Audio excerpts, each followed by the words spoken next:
امریکی ایما پر پھانسی چڑھا دیے جانے والے عراق کے سابق صدر صدام حسین شاید کبھی اپنے دشمنوں کے ہاتھ نہ آتے اور شاید اب بھی زندہ ہوتے اگر ان کا برسوں پرانا وفادار چیف سیکیورٹی گارڈ انعامی رقم کے لالچ میں ان کے ساتھ غداری نہ کرتا اور ان کے ٹھکانے سے متعلق مخبری نہ کرتا۔ صدام حسین کے چیف سیکیورٹی آفیسر ابراہیم نے امریکی اتحادی فوج کو $2.5 کروڑ کے عوض غداری کرتے ہوئے عراقی مرد آہن سابق صدر صدام حسین کے ٹھکانے کی مخبری کی اور انہیں گرفتار کرانے میں مدد دی۔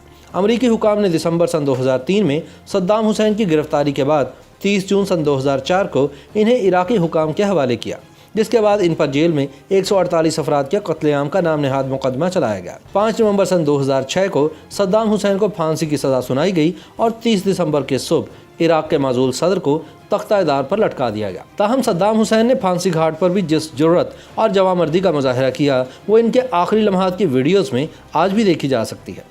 یاد رہے کہ صدام حسین کو ان کے آبائی شہر تکریت سے سن 2004 میں اس وقت گرفتار کیا گیا جب ان کے قابل اعتماد گارڈ ابراہیم نے غداری کرتے ہوئے امریکیوں کو $25 ملین کے عوض ان کا ٹھکانہ بتایا تھا۔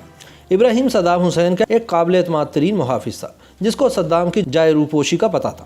بتایا جاتا ہے کہ اس نے خود امریکی حکام سے رابطہ کر کے انہیں آفر کی کہ وہ صدام کے خفیہ ٹھکانے کا راز افشا کر سکتا ہے۔ تاہم کچھ اور ذرائع دعویٰ کرتے ہیں کہ امریکیوں نے ابراہیم کے سارے خاندان کو اٹھا لیا تھا، جس کے بعد اس کے پاس صدام حسین کا ٹھکانہ افشا کرنے کے علاوہ اور کوئی چارہ باقی نہیں بچا تھا۔ امریکی مصنف جان نکسن نے صدام کی گرفتاری میں مدد فراہم کرنے والے ابراہیم کو گرفتار کرنے والے فوجی اہلکار فرسٹ سارجنٹ ایرک میڈوکس کے حوالے سے لکھا ہے کہ ہم نے ابراہیم کے گرد جال بچھا دیا اور اس کے اہل خانہ سمیت اس کے خاندان کے 40 مردوں اور خواتین کو اٹھا کر جیل میں ڈال دیا۔ اس کے بعد ابراہیم کو یہ پیغام بھجوایا کہ اگر اس نے صدام کے حوالے سے تعاون نہ کیا تو وہ خود بھی مرے گا اور اس کے اہل خانہ بھی موت کے منہ میں چلے جائیں گے۔ اس پیغام کے بعد ابراہیم ٹریس ہو گیا اور اس نے صدام کی گرفتاری کے لیے تعاون کرنے پر اتفاق کیا۔ اپنے باس کی مخبری کر کے ابراہیم نے نہ صرف اپنے اہل خانہ کو امریکیوں کی قید سے آزاد کروایا بلکہ $2.5 کروڑ کا انعام بھی حاصل کیا۔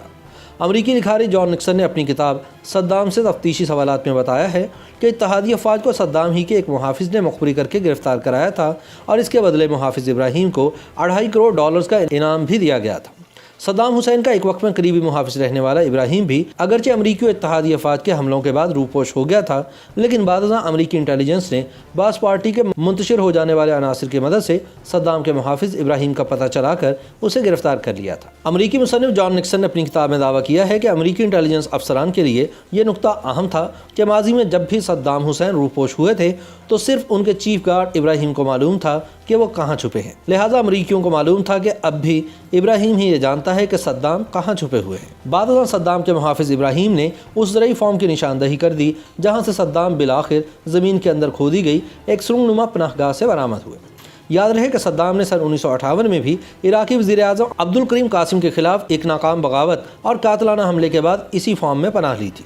کچھ ذرائع کا یہ بھی کہنا ہے کہ ابراہیم نے پہلے ڈیل کی، پھر امریکیوں کو یہ درخواست کی کہ میرے خاندان کے تمام افراد کو حفاظتی تحویل میں لیا جائے اور اس کے بعد صدام کے ٹھکانے کی نشاندہی کر کے انعامی رقم وصول کر لی۔ بتایا جاتا ہے کہ امریکی ٹیم نے جب دریائے دجلہ کے مشرقی سمت میں واقع معروف مقام الدور میں ایک فارم پر چھاپہ مارا اور علاقے کو گھیرے میں لے کر کم از کم 3 مقامات کی تلاشی لی تو صدام حسین ان کے ہاتھ نہیں آیا۔ تاہم جب ایک قدیم فارم کے ساتھ موجود پرانے مقام میں فوج داخل ہوئی تو ایک ایسا فرد ملا جو فارم کا مالک تھا۔ اس نے فارم میں صدام کی موجودگی سے صریحاً انکار کر دیا۔ چنانچہ امریکی صدام کے مخبر محافظ ابراہیم کو موقع پر لے آئے، جس نے باغ میں ایک مقام پر چٹائی پر اپنا پیر مارا اور چیخ کر کہا کہ یہاں چھپا بیٹھا ہے صدام۔ یہ کہہ کر ابراہیم نے اس چٹائی کو اٹھا پھینکا جس کے نیچے ایک تہہ خانہ تھا۔ امریکی کمانڈوز بندوقیں نکال کر تہہ خانہ نما جگہ میں گھس گئے اور پھر اس میں موجود صدام حسین کو باہر نکالا۔ اس وقت صدام حسین کی داڑھی بڑھی ہوئی تھی، بال بکھرے ہوئے تھے اور وہ ٹھیک طرح سے پہچانے نہیں جا رہے تھے۔ اسکوائر میگزین کے مطابق جب سابق عراقی صدر کے خفیہ ٹھکانے پر دھاوا بولا گیا اور ان پر اسلحہ تان لیا گیا تو صدام چلائے، گولی مت چلانا، گولی مت چلانا۔ اس بات کی تصدیق کے بعد کہ گرفتار ہونے والا شخص صدام حسین ہی ہے، امریکی فورسز نے تقریق کے نواح میں واقع حدوشی کے اس فارم کو بمباری کر کے تباہ کر دیا۔ واضح ہے کہ صدام حسین وہیں سے گرفتار ہوئے جہاں وہ پیدا ہوئے تھے۔ صدام عراق کے شہر تقریت کے ایک غریب گھرانے میں سن 1937 کو پیدا ہوئے اور 16 جولائی سن 1979 کو عراق کے صدر بنے۔ انہوں نے 19 اپریل سن 2003 تک عراق پر بلا شرکت غیر حکومت کی۔ جب 11 ستمبر کے حملوں کے بعد عراق کو سرکش ریاست قرار دیا گیا تو امریکی صدر جارج ڈبلیو بش، برطانوی وزیر اعظم ٹونی بلیئر اور اتحادی ممالک نے دعویٰ کیا کہ صدام حسین وسیع پیمانے پر تباہی پھیلانے والے ہتھیار حاصل کر رہے ہیں جو خطے میں مغربی مفادات کے لیے نقصان دہ ہیں۔ چنانچہ اتحادی افواج نے مارچ سن 2003 میں عراق پر حملہ کر کے صدام کی حکومت ختم کر دی، جبکہ ان کی گرفتاری کا اعلان دسمبر سن 2003 میں کیا گیا۔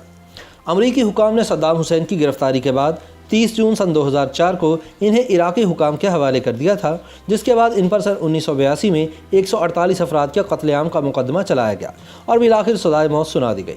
30 دسمبر سن 2006 کی صبح صدام حسین کو پھانسی دینے کے بعد تکریت کے قریب آبائی گاؤں العجوہ میں دفن کر دیا گیا۔ تاہم صدام حکومت کے خاتمے کے کئی برس بعد امریکہ اور برطانیہ دونوں نے یہ اعتراف کیا کہ جس الزام کی بنیاد پر صدام حسین کی حکومت ختم کی گئی وہ دراصل جھوٹ پر مبنی تھی اور صدام حسین وسیع پیمانے پر تباہی پھیلانے والے ہتھیار اکٹھے نہیں کر رہا تھا۔